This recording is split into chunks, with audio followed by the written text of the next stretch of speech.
Hello students, in the previous classes I have taught you about the dispersion of white light by a glass prism. Okay, after that a recombination of a spectrum of white light. So I know that many of your students did not come in the class. So once again I am going to repeat the topic, that is dispersion of white light by the glass prism under chapter Human Eye and the Colorful World.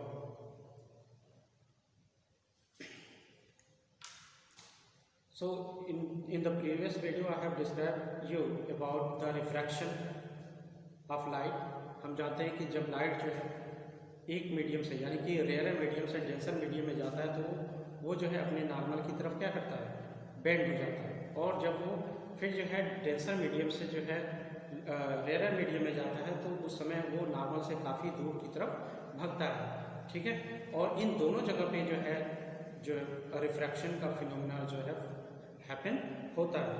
ठीक है, तो glass prism जो है क्या होता है, एक triangular जो है ट्रांसपेरेंट रिफ्रैक्टिंग मीडियम होता है which is bound by the two parallel refracting surfaces inclined at some angle. ठीक है, यानी कि ये एक ट्रायंगुलर ट्रांसपेरेंट होमोजीनियस मीडियम होता है जो कि एक एंगल पे क्या होता है, उसके सिरे जो है जुड़े होते हैं। ठीक है, और ये ऑप्टिकली क्या होता है, डेंसर मीडियम होता है दैन दैट ऑफ एयर।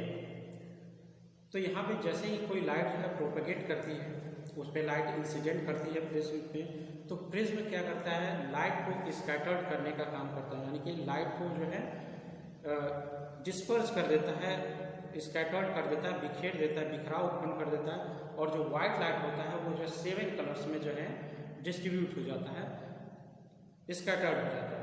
ठीक है, और इन 7 कलर्स को हम क्या बोलते हैं, that is known as the band of colours और स्पेक्ट्रम ऑफ द लाइट। ठीक है, इनको हम जो है या तो बैंड कहते हैं या फिर जो है स्पेक्ट्रम कहा जाता है। ठीक है, और ये जो लाइट होते हैं जब प्रिज्म के द्वारा अब लाइट जो है यहाँ पे इंसिडेंट होती है, तो लाइट को का जो एक्चुअल पाथ है वो क्या है, ये यानी कि लाइट को जो है सीधा निकलना चाहिए, लेकिन यहाँ पे ये रेयर मीडियम है एयर और लिखा है glass medium which has the high density या डेंसर मीडियम कह सकते हैं। तो लाइट को सीधे जाना चाहिए था, लेकिन यह लाइट क्या करती है, वो जो है बेंड हो जाती है और लाइट जो है ऐसे जाती है। और प्रिज्म क्या करता है, यहाँ पे जो है रिफ्लेक्शन के कारण, यानी कि जो प्रिज्म होता है वो लाइट को जो है स्कैटर्ड कर देता है अपने फर्स्ट रिफ्रैक्टिंग सरफेस से। तो यहाँ पे ये जो व्हाइट लाइट है वो जो 7 कलर्स में क्या हो जाता है, स्कैटर्ड हो जाता है, और स्क्रीन पे हमें जो है 7 कलर्स का जो पैटर्न हमें प्राप्त होता है। ठीक है, सबसे लोअर जो लाइट होता है वो वायलेट होता है, और सबसे अपर जो लाइट रेस होता है वो जो है रेड होता है, और इसके बीच में जो है और भी 5 कलर्स जो है एग्जिस्ट करते हैं। ये जो कलर स्पेक्ट्रम होता है that is in the form of VIGO, VIGYOR, यानी कि violet, indigo, blue, green, yellow, orange and red के क्रम के अनुसार जो है ये अरेंज होते हैं, यानी कि सबसे नीचे वायलेट, उसके बाद इंडिगो, उसके बाद ब्लू, उसके बाद से ग्रीन, येलो और फिर ऑरेंज एंड सबसे ऊपर जो है रेड होता है। ठीक है, अब यहाँ पे जो प्रिज्म होता है ये केवल जो है जो ग्लास प्रिज्म होता है ये केवल जो व्हाइट लाइट को क्या करता है, स्कैटर्ड करने का काम करता है, यानी कि स्प्लिट कलर को जो है स्प्लिट तोड़ने का काम करता है, न कि कलर को प्रोड्यूस करने का काम करता है। ठीक है, ये कभी मत सोचिएगा कि ये जो कलर हमें 7 कलर्स दिखाते हैं वो जो है प्रिज्म क्या करता है, प्रोड्यूस करता है, ऐसा नहीं है। ये व्हाइट लाइट में ही जो है ये 7 कलर्स जो है एग्जिस्ट करते हैं, केवल प्रिज्म क्या करता है, उनको स्कैटर्ड कर देता है, यानी कि जो व्हाइट लाइट में जो 7 कलर्स हैं उनको वो जो है तोड़ देता है, अलग अलग जो है तोड़ने के बाद जो है उसका स्पेक्ट्रम हमें जो है यहाँ पे दिखाई देता है, या बैंड जो है यहाँ पे हमें स्क्रीन पे वो दिखाता है, ठीक है, ना कि वो जो है इस 7 कलर को प्रोड्यूस करता है। नेक्स्ट जो टॉपिक है recombination of spectrum of white light. तो सर आइजैक न्यूटन ने जो है उन्होंने ही सबसे पहले ये एक्सपेरिमेंट किया था, और उन्होंने पर्दे पे एक स्क्रीन पे जो है 7 कलर्स को जो है फॉर्म करके दिखाया, ठीक है। तो बाद में उन्होंने ये सोचा कि अगर जो है हम 7 कलर्स एक वाइट लाइट से 7 कलर्स जो है प्राप्त कर सकते हैं एक सिंगल प्रिज्म से, तो क्या अगर हम जो है एक और प्रिज्म लगाएं तो क्या और अधिक कलर जो है ये प्रोड्यूस करेगा, ठीक है। जबकि पहले ये बताया जा चुका है कि जो है ये जो है जो प्रिज्म होता है वो कलर जो है प्रोड्यूस नहीं करता है, ठीक है। ये केवल जो है ये जो व्हाइट लाइट में जो कलर्स होते हैं उनको अलग अलग करने का या बिखेरने का काम करता है, ठीक है। तो उसको जो है वेरीफाई करने के लिए जो है इन्होंने क्या किया,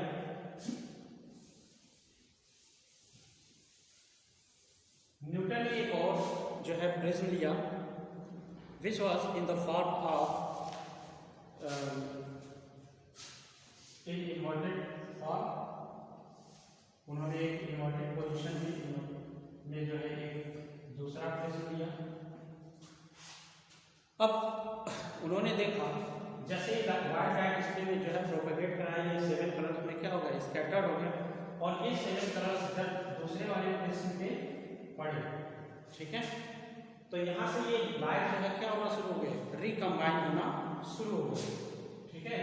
रिफ्रैक्शन के कारण जो है इनका पाथ होगा और ये जो है रिकम्बाइन होना शुरू हो गया, और इस पर्दे पे स्क्रीन पे जो फिर से हमें व्हाइट लाइट जो है क्या हो गया, प्राप्त हो गया, ठीक है। न्यूटन ने ये देखा कि व्हाइट लाइट जो है इस पे जैसे प्रोपेगेट करा, ये 7 कलर में स्कैटर्ड हो गया, और ये 7 कलर जब जो है दूसरे प्रिज्म पे जो है पड़ा, ठीक है, तो वो वहाँ पे स्कैटर्ड होने के बजाय ये जो लाइट था वो क्या हो गया, रिकम्बाइन हो गया, यानी कि फिर से वो आपस में जुड़ गए, और स्क्रीन पे हमें जो है केवल एक मोनोक्रोम यानी कि व्हाइट लाइट जो है दिखाई दी। तो इस तरह से न्यूटन ने ये कहा कि अगर हम इसके सामने जो है दूसरा प्रिज्म लगा दें, ठीक है, तो और अधिक जो है हमें कलर प्राप्त नहीं होंगे, बल्कि ये जो है क्या होंगे, आपस में रिकम्बाइन हो जाएंगे, और फिर से हमें जो है वही सिंगल यानी कि व्हाइट लाइट ही जो है हमें प्राप्त होगा, ठीक है। तो इस जो है एक्सपेरिमेंट को उन्होंने नाम दिया था recombination of spectrum of white light. So I hope that you have understood this topic. अब नेक्स्ट टॉपिक क्या है, कॉजेज ऑफ डिस्पर्जन, क्या किस वजह से जो है ये डिस्पर्जन होता है, ठीक है। हम जानते हैं कि जब भी कोई लाइट जो है एक मीडियम से दूसरे मीडियम में, या ये कहें कि रेयर मीडियम से डेंसर मीडियम में जाती है, तो लाइट की जो वेलोसिटी है वो क्या हो जाती है, चेंज हो जाती है। और लाइट की जो वेलोसिटी है वो चेंज कैसे होती है, due to the cause of changing its wavelength, यानी कि जब लाइट की वेवलेंथ चेंज होती है तो उसकी वजह से उसकी वेलोसिटी भी चेंज होती है।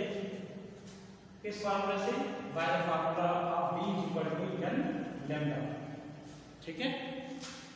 v is the velocity of light, n is frequency and lambda is the wavelength, यानी कि जो वेलोसिटी है that is directly proportional to the lambda, यानी कि अगर किसी लाइट की वेलोसिटी अगर जो है चेंज होगी तो उसका वेवलेंथ भी क्या हो जाएगा, चेंज हो जाएगा, या हम ये कहें कि अगर वेवलेंथ चेंज होगा तो लाइट की वेलोसिटी भी क्या हो जाएगी, चेंज हो जाएगी। तो यहाँ पे जो भी 7 कलर का स्पेक्ट्रम हमें प्राप्त होता है उसमें जो जितने भी कलर्स होते हैं उनकी वेलोसिटी, या ये कहें कि अलग अलग वेवलेंथ के वो होते हैं, और उसकी वजह से उनकी जो वेलोसिटी पे जो है इफेक्ट पड़ता है, या वेलोसिटी जो है चेंज हो जाती है। जैसे यहाँ पे सभी कलर्स के जो है वेवलेंथ दिए गए हैं। जैसे वायलेट का जो वेवलेंथ होता है 400 से 440 नैनोमीटर का वेवलेंथ होता है, ठीक है। यानी कि सबसे कम वेवलेंथ किसका होता है, वायलेट का, ठीक है, और सबसे अधिक वेवलेंथ जो है किसका होता है, रेड कलर का, ठीक है। तो जब वेवलेंथ अधिक हो जाएगा तो उसकी वेलोसिटी भी क्या हो जाएगी, अधिक हो जाएगी, ठीक है। और जब वेलोसिटी अधिक होगी तो वो जो है नॉर्मल की तरह जो है थोड़ा सा कम बेंड होगा, और जिसकी वेलोसिटी कम होगी या जिसका वेवलेंथ जो है कम होगा वो नॉर्मल की तरफ जो है ज़्यादा झुकेगा, इसलिए जो है जो वायलेट कलर होता है वो जो है नॉर्मल की तरफ जो है ज़्यादा बेंड होता है, यानी कि वो जब बहुत ज़्यादा जो है स्कैटर होता है नीचे की नॉर्मल की तरफ। ठीक है, इसीलिए जो है जो अगर हम प्रिज्म के द्वारा स्पेक्ट्रम देखें तो जो वायलेट कलर होता है वो सबसे डाउनवर्ड होता है और जो है जो रेड कलर होता है वो सबसे अपवर्ड डायरेक्शन में होता है। किस वजह से? Due to the cause of its wavelength. ठीक है, इंडिगो का जो वेव लेंथ होता है वो 440 नैनोमीटर से लेके 460 नैनोमीटर तक होता है। ब्लू कलर का जो वेव लेंथ होता है वो 460 से लेके जो 500 नैनोमीटर तक का होता है। ठीक है, ग्रीन कलर का जो वेवलेंथ होता है वो 500 से लेकर जो है 550 नैनोमीटर तक का होता है। येलो कलर का जो वेवलेंथ होता है वो जो है 550 से लेकर 600 नैनोमीटर तक का होता है और जो ऑरेंज का वेवलेंथ होता है वो 600 से 630 नैनोमीटर का होता है और रेड का जो होता है वो 630 से जो है 700 नैनोमीटर का के रेंज का होता है। ठीक है, तो हम जानते हैं कि वेवलेंथ ऑफ वायलेट कलर जो है क्या होता है, मिनिमम होता है एंड जो रेड कलर का जो वेवलेंथ होता है वो काफ़ी अधिक होता है। ठीक है, और इसी वजह से जो स्पीड ऑफ वायलेट कलर जो वायलेट लाइट है वो क्या हो जाता है, कम हो जाता है और जो रेड कलर की जो वेलोसिटी होती है या स्पीड होती है वो जो है दूसरे मीडियम में या इस प्रिज्म में जो है काफ़ी अधिक होती है। ठीक है, और जैसे ये इस दूसरे डेंसर मीडियम में पास करता है तो वायलेट की वेलोसिटी चूँकि कम है तो इसलिए वो जो है नॉर्मल की तरफ काफ़ी ज़्यादा बैंड हो जाता है और जो रेड है उसकी वेलोसिटी कम होती है, सॉरी ज़्यादा होती है, इसलिए वो जो है नॉर्मल की तरफ जो है ज़्यादा बेंड नहीं होता है। ठीक है, तो और इस तरह से जो है यानी कि वेव लेंथ चेंज होने की वजह से जो है डिस्पर्जन का फिनोमिना या स्कैटरिंग की फिनोमिना जो है हैपन होती है। Okay, so I hope that you have understood this topic. Next जो टॉपिक है आपका that is the rainbow. Rainbow means क्या होता है, दैट इज इंद्रधनुष। हम लोगों ने स्काई में इंद्रधनुष बनते हुए कई बार देखा होगा। इंद्रधनुष जो है कब बनता है, कैसे बनता है, हम इस टॉपिक में पढ़ेंगे, जानेंगे।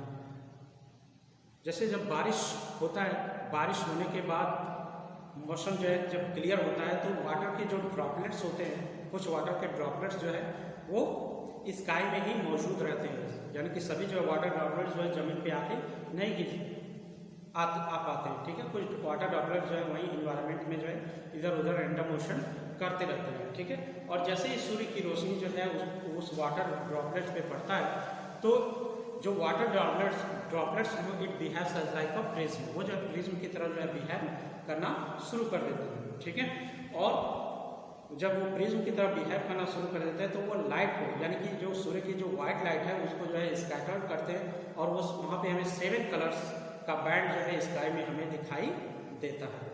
ठीक है, तो यहाँ पे एक्चुअल में होता क्या है कि सपोज दैट ये कोई वाटर ड्रॉपलेट्स है। ठीक है, वाटर ड्रॉपलेट्स है, यहाँ पे कोई जो है सपोज दैट यहाँ पे लाइट जो है क्या होता है, इंसिडेंट हुआ। ठीक है, और लाइट जैसे ही इंसिडेंट होगा इस सरफेस पे क्या होगा, रिफ्रैक्शन होगा। ठीक है, क्योंकि प्रिज्म में भी क्या होता है, फर्स्ट इसके भी 2 सरफेस है, ये एक इधर सरफेस है, तो यहाँ पे एक सरफेस की तरफ अगर गिर रहा है तो जो है या जैसे ही लाइट इंटर करेगा रिफ्रैक्शन की घटना जो होगी और ये 7 कलर्स में क्या हो जाएगा, जो लाइट होगा व्हाइट लाइट वो 7 कलर्स में स्कैटर हो जाएगा और यहाँ पे हमें 7 कलर का बैंड जो है यहाँ पे दिखाई देगा या बनेगा। फिर यहाँ पे क्या होता है, इस वाटर ड्रॉपलेट जैसे लाइट इंटर करती है ये दूसरे सरफेस से क्या करेगा, टकराएगा। ठीक है, दूसरे सरफेस से टकराने के बाद ये लाइट जो है क्या होगा, ऑब्जर्वर की आंखों में जाएगा। सपोज दैट यहाँ पे कोई ऑब्जर्वर देख रहा है तो ये जो है ऑब्जर्वर की आंखों में जो है जाएगा और यहाँ पे भी रिफ्रैक्शन की घटना दिखा देंगे। सपोज दैट ये यहाँ पे लाइट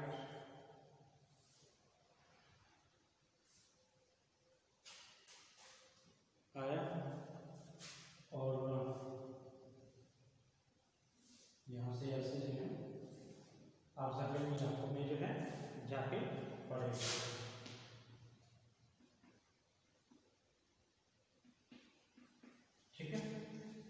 तो यहाँ पे ये लाइट जो है दूसरे सरफेस से टकराए, दूसरे सरफेस से टकराने के बाद जो है लाइट जो है रिफ्लेक्ट हुआ और फिर जो है इस सरफेस पे आके टकराया, और यहाँ से लाइट जो है क्या हुआ, रिफ्रैक्शन के कारण यानी कि जैसे ही बाहर आएगा वो जो है नॉर्मल से दूर भगेगा और ऑब्जर्वर की आंखों में जाके गिरेगा। ठीक है, तो यहाँ पे जो ऑब्जर्वर जो देखेगा वो क्या देखेगा, that will be see the spectrum of 7 colours, उसको भी जो है उसको स्काई में जो है 7 कलर्स जो है दिखाई देंगे। ठीक है, यानी कि स्काई में एक जो है हमें रेनबो बनता हुआ वहाँ पे दिखाई देगा। जब लाइट जो है यहाँ पे इस वाटर ड्रॉपलेट्स में जो है एक सरफेस से दूसरे सरफेस पे टकराती है, तो इस फिनोमेनन को नाम दिया गया है जो है टोटल रिफ्लेक्शन।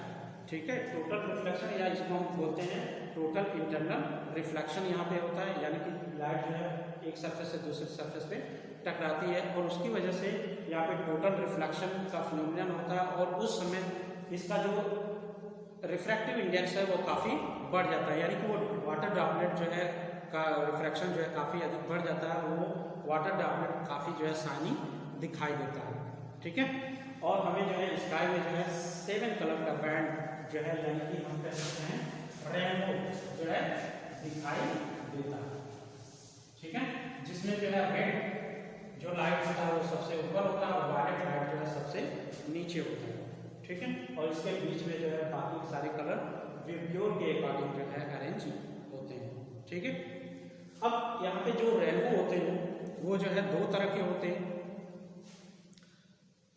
एक जो है प्राइमरी रेनबो होता है, दूसरा क्या होता है सेकेंडरी रेनबो होता है। सेकेंडरी ये जो भी हम रेनबो स्काई में फॉर्म करते हुए देखते हैं that is the primary rainbow. जो सेकेंडरी रेनबो होता है ठीक जो है इस प्राइमरी रेनबो का अपोजिट होता है, और यहाँ पे जो वायलेट होता है ये इस साइड में होता है और जो रेड होता है वो दूसरे साइड में आ जाता है।